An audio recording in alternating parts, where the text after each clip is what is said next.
उम्मीद है आप सभी लोग मस्त हो गए। तो आज की जो ये वीडियो है ना, बेसिकली ये ज्ञान मार्ग के ऊपर होने वाली है, ठीक है। और इस वीडियो में ना थोड़ा सा अच्छी तरीके से समझने की कोशिश करेंगे कि ये जो ज्ञान मार्ग है ये क्या होता है।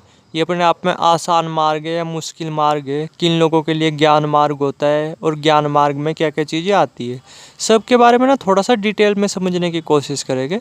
बट उससे पहले ना फटाफट नॉर्मली मैं दो चीज़ बोलना चाहूँगा। फर्स्ट तो एक क्वेश्चन ही था जो कि कल एक बंदे ने व्हाट्सएप पे पूछा था, ठीक है, कि जैसे आपको इन चीज़ों की इतनी नॉलेज वगैरह है, तो ये नॉलेज वगैरह आपको मिलती कैसे है? आप बुक्स वगैरह पढ़ते हो, वीडियोज़ वगैरह देखते हो, या क्या है जिससे आपको इतनी नॉलेज वगैरह है? तो इसका मैं थोड़ा सा आंसर देने की कोशिश करूँगा। और कि वैसे तो मुझे सुन करके क्वेश्चन अजीब लग रहा कि मुझे इतनी नॉलेज मुझे कब से होगी, बट फिर भी चलो मैं थोड़ा सा आंसर देने की कोशिश करता हूँ। कि देखो, मैं कोई भी ना स्पिरिचुअलिटी से रिलेटेड एक सिंगल वीडियो भी नहीं देखता, ठीक है। कोई भी वीडियो वगैरह नहीं देखता, बुक वगैरह तो दूर की बात है, ठीक है, कुछ इस तरीके से। बाकी ये कि जो ये नॉलेज वगैरह है ना, ये पता नहीं अंदर से खुद ही आती है, ठीक है। और बेसिकली ये तभी निकलती है, तभी मैं इन चीज़ों को फील कर पाता हूँ, समझ पाता हूँ, जब मैं दिन में शून्य की स्थिति में जाता हूँ, कुछ इस तरीके से।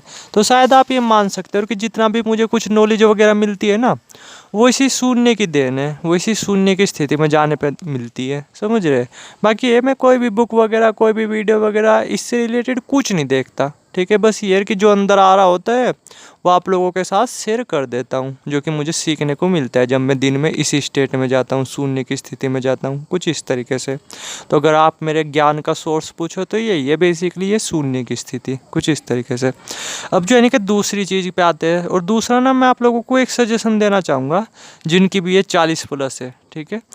कि देखो, अगर आप स्पिरिचुअलिटी वगैरह फॉलो कर रहे हैं और आपको काफ़ी टाइम वगैरह हो गया, लेकिन फिर भी आपके साथ शून्य घटित नहीं हो रहा, क्योंकि देखो, स्पिरिचुअलिटी में जो सबसे ज़्यादा जो मेन रोल है ना, वो पता किसका है? इसी थॉटलेस स्टेट का है, इसी स्टेट का है, यानी शून्य की स्थिति का, समझ रहे? जब तक आप ये स्थिति नहीं प्राप्त कर लेते ना, तब तक कुछ नहीं आप फील कर पाने के, समझ रहे? तब तक आप स्पिरिचुअलिटी को आप डीपली समझ ही नहीं सकते। शून्य की स्थिति का अपने आप में बहुत ज़्यादा महत्व है, बहुत ज़्यादा।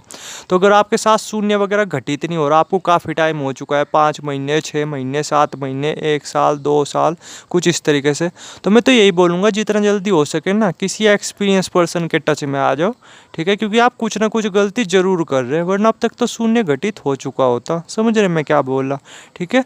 और रही बात एक और भी है कि ये चीज़ें मैं क्यों बोल रहा कि किसी एक्सपीरियंस पर्सन के टच में आ जाओ, क्योंकि देखो क्या है कि अभी के टाइम पे तो चलो फिर भी ओके, लेकिन जैसे मुझे लग रहा, मुझे नहीं पता मैं गलत हूँ या सही हूँ, कि आने वाले 1 साल के अंदर, 2 साल के अंदर, 3 साल के अंदर ना, जो हमारे दिमाग की जो पावर्स है वो बड़ी तेज़ी से कम होती जा रही है, ठीक है। अभी भी कम होती जा रही है हमारी फोकस पावर, कंसंट्रेशन पावर। तो आप देखो 1 साल के अंदर, 2 साल के अंदर हमारी फोकस पावर, कंसंट्रेशन पावर पूरी तरीके से धजिया उड़ चुकी होगी इन चीज़ों की। हमारी ब्रेन की जो पावर है ना, वो बहुत हद तक कम हो चुकी होगी। तो फिर ऐसी स्थिति में ना हम चाह करके भी ना तो शून्य की स्थिति तक पहुँच पाएंगे, ठीक है। अगर पहुँच भी पाएंगे ना, तो बहुत पापड़ बेलने पड़ेंगे, बहुत मेहनत करनी पड़ेगी, समझ रहे मैं क्या बोल रहा, ठीक है। वरना माहौल ऐसा रहेगा ही नहीं बेसिकली कि स्पिरिचुअलिटी वगैरह को आप सही तरीके से समझ सको। तो मैं इसलिए जब भी बोल रहा आपको, और कि अगर आपकी ये 40 से नीचे तो चलो ओके, आपके पास अपने ऊपर प्रैक्टिकल करने के लिए काफ़ी टाइम है। लेकिन अगर आपकी ये 40+ है, तो मैं तो यही बोलूँगा, एक भी सेकंड बर्बाद वगैरह मत करो।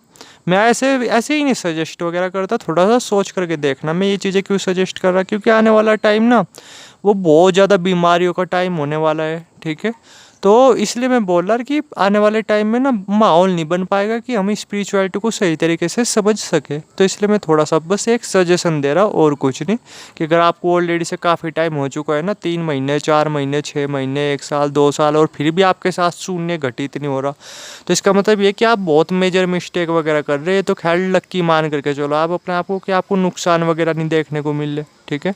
बाकी फिर भी यही है कि आप टाइम वगैरह ही बर्बाद कर रहे हैं। और आने वाला जो टाइम है ना, 1 साल, 2 साल, 3 साल, उसमें फिर आप चाह करके भी स्पिरिचुअलिटी वगैरह को फॉलो नहीं कर पाओगे, चाह करके भी शून्य की स्थिति को प्राप्त नहीं कर पाओगे, क्योंकि दिमाग का वो माहौल रहेगा ही नहीं, ऐसा मुझे लगता है, ठीक है। तो बस एक सजेशन था, कि जितना जल्दी हो सके कोई एक्सपीरियंस पर्सन पकड़ लो, कुछ इस तरीके से।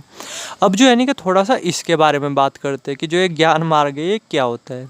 तो देखो, इससे जो है नहीं कि इसके नाम से आपको काफ़ी हद तक आइडिया लग रहा होगा कि ज्ञान मार्ग, यानी इस मार्ग पे चलने के लिए ना आपको ज्ञान की ज़रूरत है।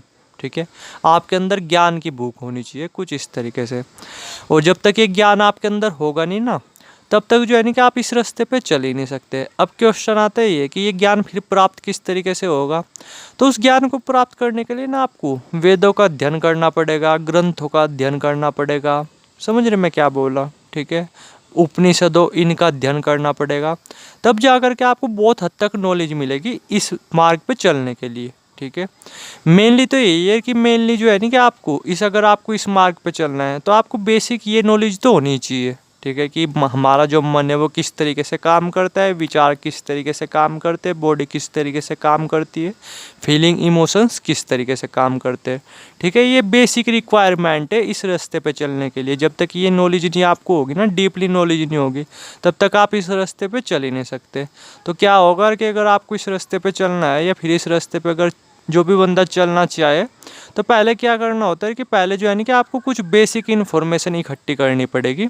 ठीक है, उसके लिए आपको उपनिषदों का सहारा लेना पड़ेगा, वेदों का सहारा लेना पड़ेगा, पुराण का सहारा लेना पड़ेगा, कुछ इस तरीके से। तब जा कर के वो बेसिक नॉलेज वगैरह आपको प्राप्त हो जाएगी, कुछ इस तरीके से। समझ रहे? अब इस नॉलेज का यूज कर करके क्या करना होता है, आपको जो है नहीं कि अपने दिमाग को बुद्धू बनाना पड़ता है, दिमाग को पागल बनाना पड़ता है। समझ रहे? यानी अगर मैं सिंपल वर्ड में बोलूँ, जो ये मार्ग है ना, ज्ञान मार्ग, ठीक है, इसमें क्या है कि आपको अपने दिमाग को शांत करने के लिए ना दिमाग का यूज लगाना पड़ता है। समझ रहे?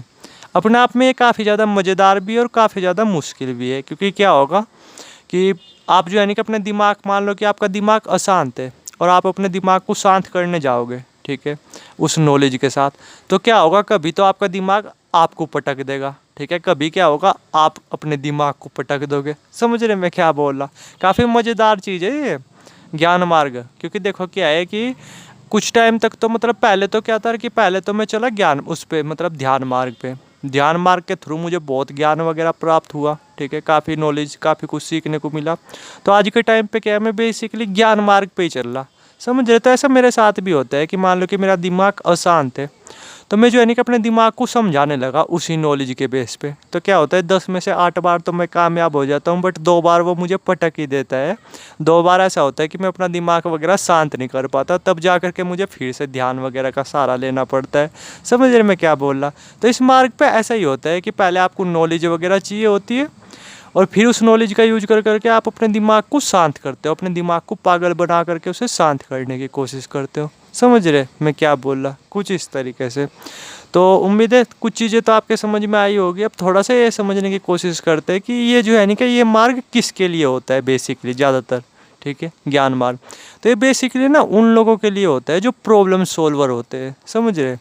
देखो क्या है कि आज के टाइम पे ना 10 में से तकरीबन भी 7-8 बंदे ऐसे हैं कि जिन्हें लाइफ में कुछ भी प्रॉब्लम आती है ना, तो वे किसी ना किसी से ज़रूर एडवाइस वगैरह लेने लग जाते हैं इमीडिएटली। उसे फेस वगैरह नहीं करते उतना, दूसरों की एडवाइस वगैरह लेने लग जाते हैं। समझ रहे मैं क्या बोल रहा? अपने पापा की, अपने घर वालों की, या किसी की भी, मतलब पहले उसे अपने आप से नहीं सोल्व करने की कोशिश करते, तुरंत के तुरंत एडवाइस लेने लगते हैं जब भी किसी प्रॉब्लम वगैरह में फंस जाते हैं। समझ रहे? तो ऐसे लोगों के लिए तो ज्ञान मार्ग बिल्कुल भी नहीं, क्योंकि यहाँ पे ना आपको जुझारू टाइप होना पड़ेगा। समझ रहे? अगर इस रास्ते पे चलना है, ज्ञान मार्ग पे चलना है, तो बेसिकली जुझारू आदमी इस रास्ते पे चल पाते हैं, जो अपनी प्रॉब्लम को ना खुद सोल्व करने में सक्षम होते हैं। समझ रहे? यानी जो है नहीं कि एकदम से सपोर्ट नहीं लेते किसी का। समझ रहे मैं क्या बोल रहा? ठीक है, पहले किसी प्रॉब्लम को खुद सोल्व करने की कोशिश करते हैं, आखिरी दम तक जब उनसे सोल्व नहीं होती प्रॉब्लम, तब जा कर के वे दूसरों का सपोर्ट लेते हैं। तो इस तरह के, इस टाइप के जो बंदे हैं, ठीक है, उन लोगों के लिए जो एक ज्ञान मार्ग है ये बिल्कुल परफेक्ट होता है। ठीक है, कुछ इस तरीके से। समझ रहे मैं क्या बोल रहा? और अब बात करते हैं थोड़ा सा इसके बारे में कि इस ज्ञान मार्ग में क्या क्या चीज़ें आती है। तो जैसे ये अफर्मेशंस वगैरह ना, ये बेसिकली सभी की सभी चीज़ें, मतलब अफर्मेशंस वगैरह, मेनली तो अफर्मेशन वगैरह मान लो आप, ये इसमें ही आती है, ज्ञान मार्ग में ही आती है। ठीक है, जिसके थ्रू जो है नहीं कि हम अपने दिमाग को शांत करते हैं, बार बार अंदर से मोटिवेट करते हैं, बार बार अंदर से पॉजिटिव रहने की कोशिश करते हैं, कुछ इस तरीके से। यानी अगर मैं सिंपल वर्ड में बोलूँ ज्ञान मार्ग में क्या होता है कि हमें ना अपने मन को शांत करने के लिए मन का ही सहारा लेना पड़ता है। यानी हमें अपने मन से ऊपर उठने के लिए ना अपने ही मन का सपोर्ट लेना पड़ता है, कुछ इस तरीके से। समझ रहे मैं क्या बोल रहा? तो ये अपने आप में काफ़ी मज़ेदार भी है, काफ़ी ज़्यादा कठिन भी है, ठीक है। इसमें ना आपको मेहनत करनी पड़ेगी अगर मैं सिंपल वर्डों में बोलूँ, ठीक है। और क्या होगा, कभी दिमाग आपको पटक देगा, कभी आप दिमाग को पटक दोगे, ऐसे ही ऐसे टाइम लग जाएगा काफ़ी। फिर जा कर के क्या होगा कि हाँ, आप जो है, आपका जो दिमाग है ना, फिर वो शांत होने लगेगा आपके तर्कों से, ठीक है। आप ऐसे ऐसे पॉइंट बोलने लगोगे अपने दिमाग को कि जिनका उनके पास कुछ भी आंसर वगैरह होगा नहीं। तो फिर क्या होगा, आपके साथ शून्य वगैरह घटित होने लगेगा। और एक्चुअली में तो जा करके वहीं पे ही आपको सब चीज़ें एक्सपीरियंस होती है, सब चीज़ें फील होती है, ठीक है। मेन चीज़ ना, अगर पूरी स्पिरिचुअलिटी को अगर मैं सिंपल वर्ड में बोलूँ, पूरी स्पिरिचुअलिटी शून्य की स्थिति पर टिकी हुई है। अगर आपको शून्य फील नहीं हो रहा ना, तो आप इस स्पिरिचुअलिटी को आप फॉलो कर ही नहीं सकते, आप स्पिरिचुअलिटी को डीपली समझ ही नहीं सकते, आप खुद को समझ ही नहीं सकते। मेन चीज़ ना आप लिख करके रख लो, पूरी की पूरी जो स्पिरिचुअलिटी में जो मेन चीज़ है ना, वो यही आपकी शून्य की स्थिति है, ठीक है। घुमा फिरा करके चाहे आप कोई भी रास्ता ले लो, वो आपको शून्य की स्थिति तक ही ले जाता है। उसके बाद सब चीज़ें अपने आप घटित होने लगती है। समझ रहे मैं क्या बोल रहा, कुछ इस तरीके से। तो हालांकि मेरी कुछ बातें आपके समझ में आई होगी, कुछ बातें समझ में नहीं आई होगी, तो एक बार फिर से रिपीट कर करके सुन लेना, ठीक है। तो थोड़ा सा आपको आइडिया लग जाएगा कि ज्ञान मार्ग आपके लिए सूटेबल है भी या नहीं, कुछ इस तरीके से। बाकी कुछ जानना चाहते हो, कमेंट सेक्शन भी खुला हुआ ही है, और व्हाट्सएप नंबर भी आपको मिल ही जाएगा, ठीक है। आप डायरेक्ट व्हाट्सएप वगैरह कर सकते हो। थैंक यू वीडियो देखने के लिए।